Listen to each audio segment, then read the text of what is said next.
Bismillahirrahmanirrahim. Assalamualaikum warahmatullahi wabarakatuh. Bismillahirrahmanirrahim. Alhamdulillahirabbil alamin. Wa bihi nasta'inu ala umurid dunya waddin. Wassalatu wassalamu ala asyrafil anbiya'i wal mursalin sayyidina wa maulana Muhammadin wa ala alihi wa sahbihi ajma'in. Amma ba'du. Oke, hormat kawan-kawan. Hari ini kita kembali berjumpa dalam mata kuliah Pancasila, dan kali ini kita akan membahas atau membicarakan terkait dengan Pancasila sebagai dasar negara, ideologi dan juga pandangan hidup bangsa dan masyarakat Indonesia. Jika minggu kemarin kita sudah sedikit membincangkan terkait dengan perjalanan sejarah Pancasila, maka dalam format bernegara itu Pancasila yang bunyinya sampai hari ini kita kenal itu dijadikan sebagai landasan yang dibunyikan sebagai katanya dikatakan sebagai dasar negara, kemudian juga ideologi negara dan juga pandangan hidup. Nah, ini yang diajarkan dalam materi-materi pembelajaran Pancasila atau juga kewarganegaraan. Jika kita melihat kemarin dalam perjalanan sejarah, tidak selalu Pancasila itu menjadi dasar atau menjadi landasan dalam pengelolaan negara.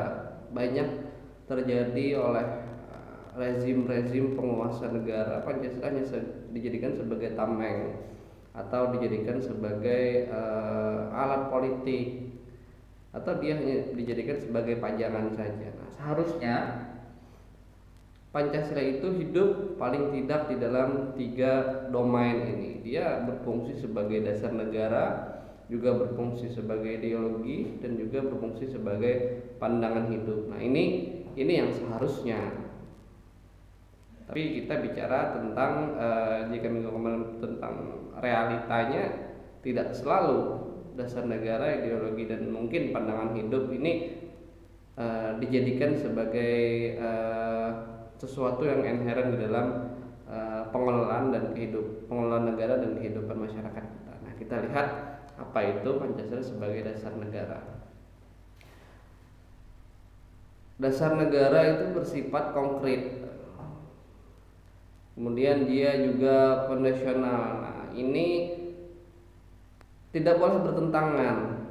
Jadi dasar negara itu dia menjadi legal formal dalam perumusan setiap kebijakan yang dikeluarkan oleh negara. Misalnya Undang-Undang Dasar itu memuat Pancasila, kemudian dia tidak boleh berbeda dengan undang-undang yang notabene berada di bawah Undang-Undang Dasar. Kemudian peraturan-peraturan lainnya dia juga tidak bisa bertentangan. Jadi jika ada Undang-Undang Dasar, kemudian di bawahnya ada undang-undang, kemudian ada peraturan pemerintah, peraturan presiden, kemudian perda dan lain sebagainya yang mengatur kehidupan berbangsa dan bernegara, itu tidak boleh bertentangan dengan dasar negara ini, dengan 5 sila ini. Dia bersifat kondisional dan konkret. Kemudian landasan formal dalam setiap gerak pemerintah dan negara,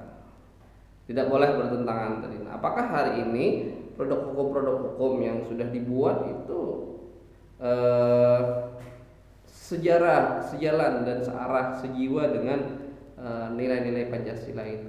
Jika tidak, itu bisa kita ajukan untuk ditinjau ulang atau di judicial review di tingkat Mahkamah Konstitusi. Nah, landasan normatif seluruh norma dan perundang-undangan. Nah, jadi seluruh norma dan perundang-undangan di Indonesia itu harus berdasarkan pada dasar negara. Nah, ini dia bersifat formal dan juga bersifat normatif, filosofi pembangunan dan pengembangan negara. Tidak boleh nanti misalnya ada suatu rumusan perundang-undangan itu tidak dijiwai oleh salah satu atau seluruh bunyi nilai-nilai Pancasila.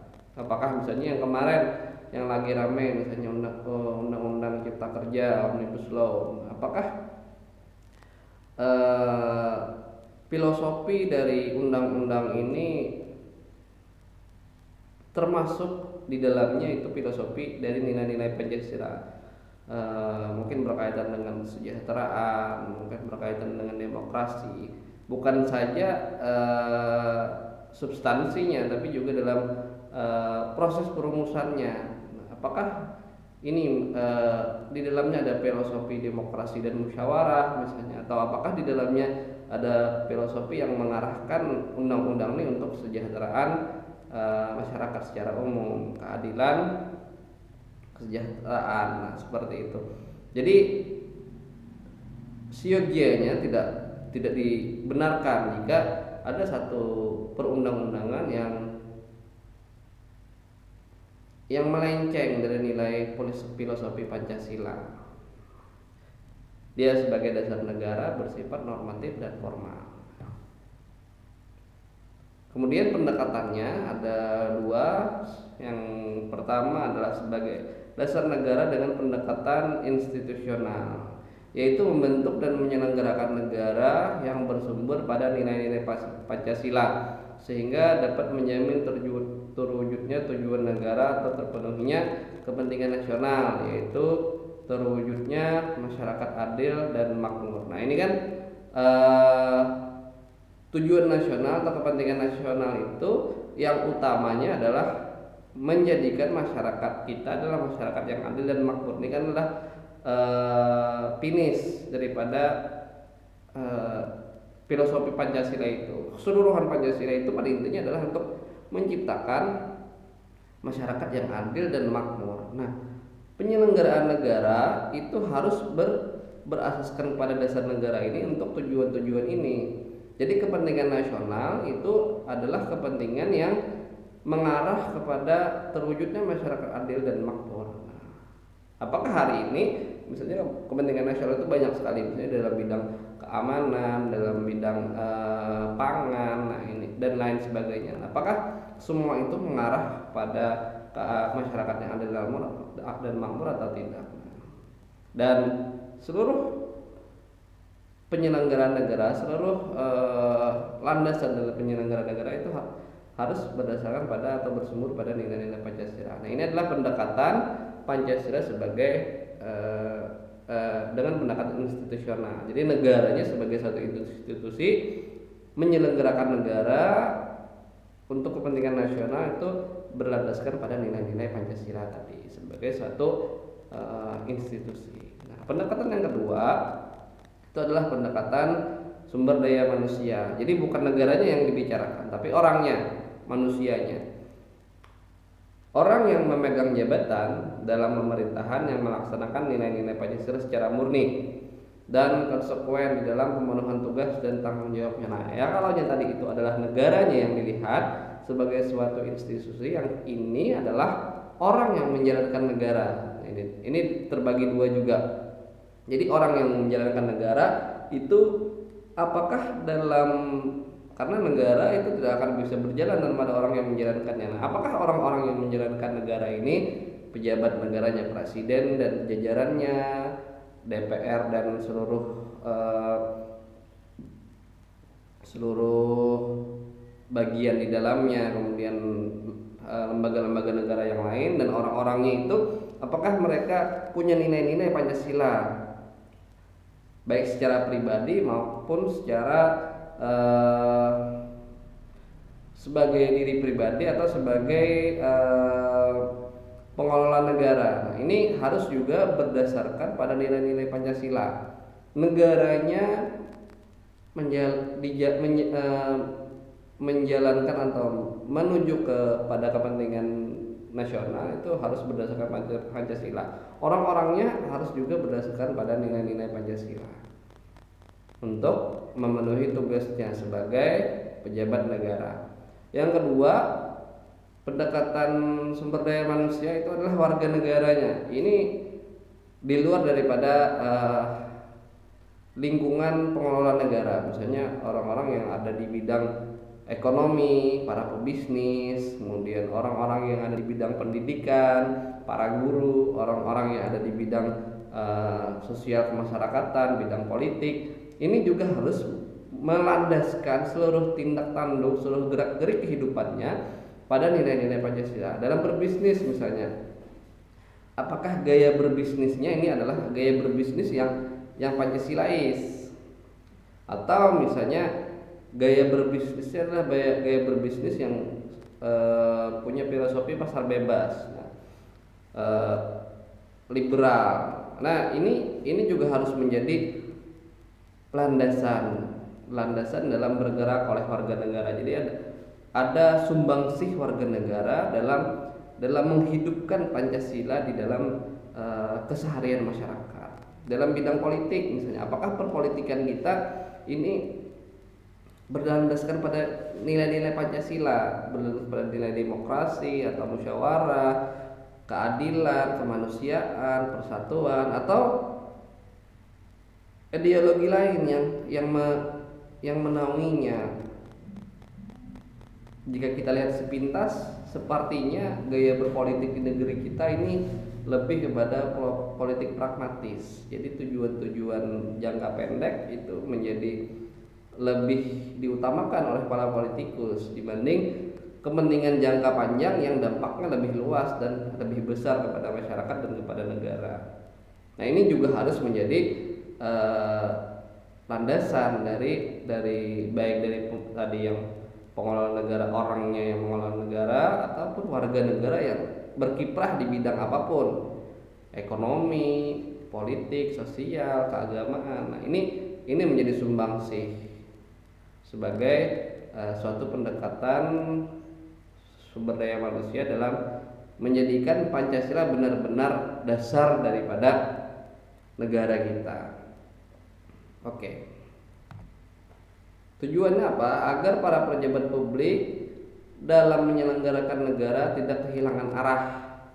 Jadi arahnya ditunjukkan oleh nilai-nilai Pancasila tadi. Kemudian agar partisipasi aktif seluruh warga negara dalam proses pembangunan dalam berbagai kehidupan bangsa dijiwai dan oleh nilai-nilai Pancasila. Jadi tidak keluar seluruh proses pembangunan, proses pengembangan negara, pengembangan kehidupan ini seluruhnya berdasarkan pada nilai-nilai Pancasila, tidak berdasarkan pada nilai-nilai yang lain. Nanti kita lihat di pembahasan seterusnya. Nah, kemudian berkaitan dengan ideologi. Ideologi itu bisa bersifat terbuka, dia bisa bersifat tertutup. Apa yang dimaksud dengan terbuka? Dia berkomunikasi, dia berkoneksi dengan ideologi-ideologi lain. Jadi misalnya ideologi Pancasila sebagai suatu ideologi, ini dia berkomunikasi dengan ideologi-ideologi lain. Ini pernah terjadi, dan misalnya pada era Orde Lama misalnya, Pancasila sebagai suatu ideologi ini dikomunikasikan, dihadapkan dengan ideologi-ideologi dominan lainnya. Pada waktu itu adalah komunisme. Nah, kemudian ada Islam juga. Nah, maka dia di Islam yang sebagai suatu kelompok ya. Jadi yang ingin menjadikan Indonesia sebagai negara Islam. Nah, ini ada ideologi-ideologi yang berbenturan dan berkomunikasi dengan Pancasila. Nah, bagaimana dia sebagai suatu ideologi yang terbuka, dia untuk memoderasi mana hal-hal yang baik yang bisa diambil daripada ideologi yang dihadapinya. Dalam ideologi komunisme tidak seluruhnya ajaran yang ada dalam ideologi komunis misalnya itu tidak benar. Ada hal-hal yang misalnya yang berkaitan dengan kesejahteraan, berkaitan dengan kesetaraan. Nah, ini kan sesuatu yang baik, tapi ada hal-hal yang tidak bisa kita terima, misalnya berkaitan dengan pandangan terhadap Tuhan, berkaitan dengan pandangan terhadap agama. Nah, begitu juga dengan ideologi-ideologi lain. Hari ini misalnya kapitalisme yang merajai dunia.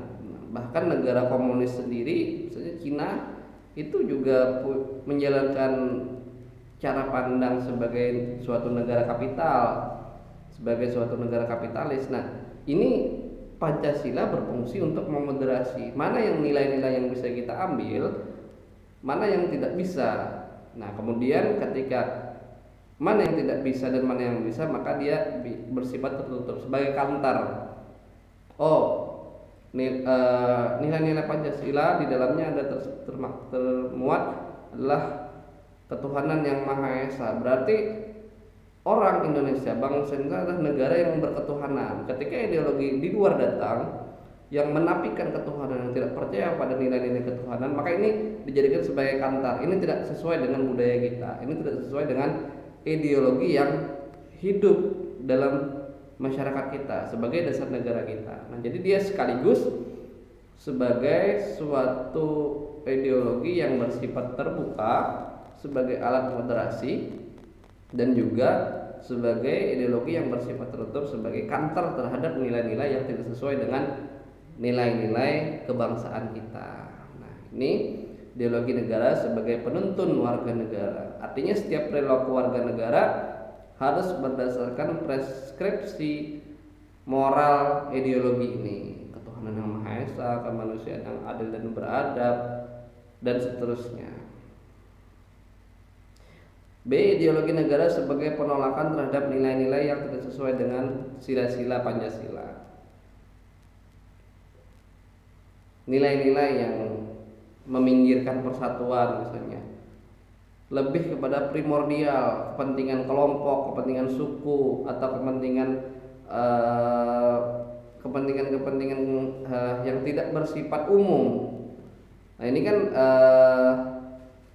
tidak sesuai dengan nilai-nilai Pancasila, maka ditolak sebagai suatu ideologi tertutup pada nilai-nilai yang tidak sesuai, terbuka kepada nilai-nilai yang bisa diambil dan baik. Bukan Pancasila bukan sebagai suatu ideologi yang kaku, dia bersifat cair, sekaligus juga punya kekebalan terhadap hal-hal yang tidak. Nah, ini fungsi daripada Pancasila sebagai suatu ideologi. Dia berhadapan dengan ideologi-ideologi lain yang mungkin saja punya kesamaan nilai atau yang mungkin saja tidak memiliki kesamaan pandangan. Dan terakhir, Pancasila sebagai pandangan hidup. Nah, Pancasila sebagai pandangan hidup, kalau yang tadi Pancasila sebagai dasar negara, Pancasila sebagai ideologi, itulah sesuatu yang dirumuskan. Ada rumusannya. Satu, Pancasila satu, ketuhanan yang Maha Esa. Dua, kemanusiaan dan yang adil dan beradab, dan seterusnya. Ini adalah rumusannya. Dan sebagai suatu dasar negara, sebagai suatu ideologi, maka inilah yang menjadi panduan kita dalam menjalankan negara, dalam menghadapi ideologi-ideologi yang datang dari luar. Nah, beda dengan pandangan hidup. Pandangan hidup ini dia tidak bersifat konseptual sebenarnya, tapi dia inherent, ada di dalam diri kita. Kalau kata Soekarno itu nilai-nilai Pancasila itu sebenarnya sudah hidup dan ada bersama masyarakat ini sebelum Pancasila itu dirumuskan. Jadi masyarakat kita itu adalah masyarakat yang berketuhanan sebelum ada rumusan ketuhanan yang Maha Esa. Jadi rumusan ini berdasarkan pada fakta di lapangan bahwasanya masyarakat Indonesia, masyarakat Nusantara pada waktu itu adalah masyarakat yang berketuhanan.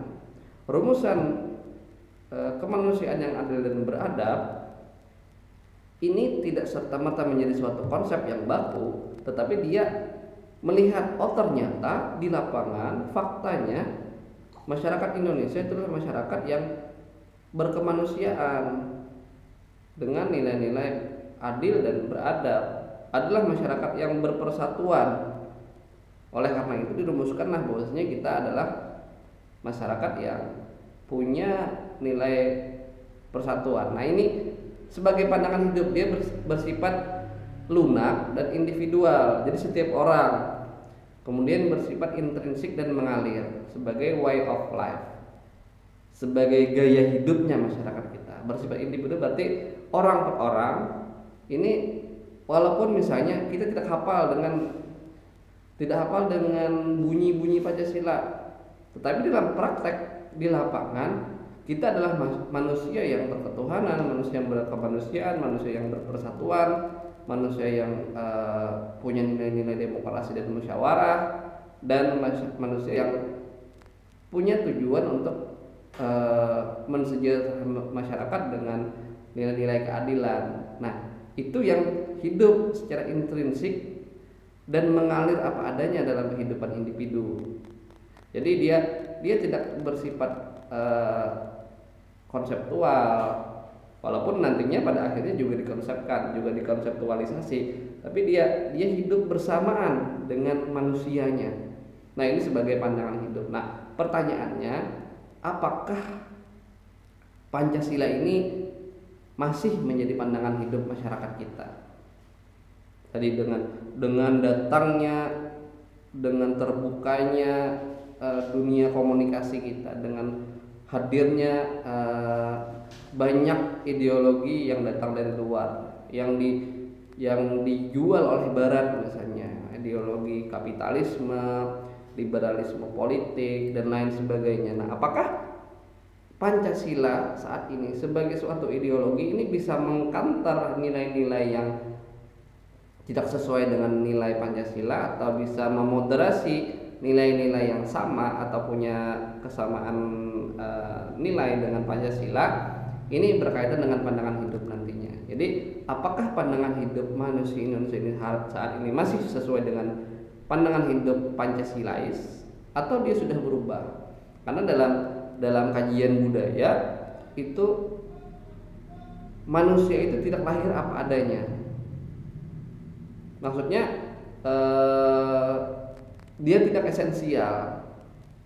Bisa saja pada waktu dirumuskannya Pancasila ini, gaya hidup masyarakat Indonesia dan sebelum-sebelumnya itu adalah gaya hidup yang punya 5 nilai ini.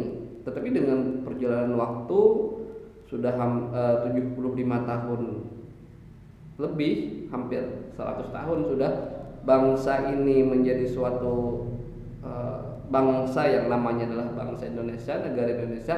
Apakah way of life ini masih bertahan atau dia sudah digerus oleh nilai-nilai lain? Nah, ini karena budaya itu bersifat berkembang setiap waktunya. Nah, apakah sebagai dasar negara dan sebagai ideologi bisa bertahan dan mengawal masyarakatnya untuk tetap berpandangan hidup seperti Pancasila atau tidak? Nah, ini yang menjadi PR kita.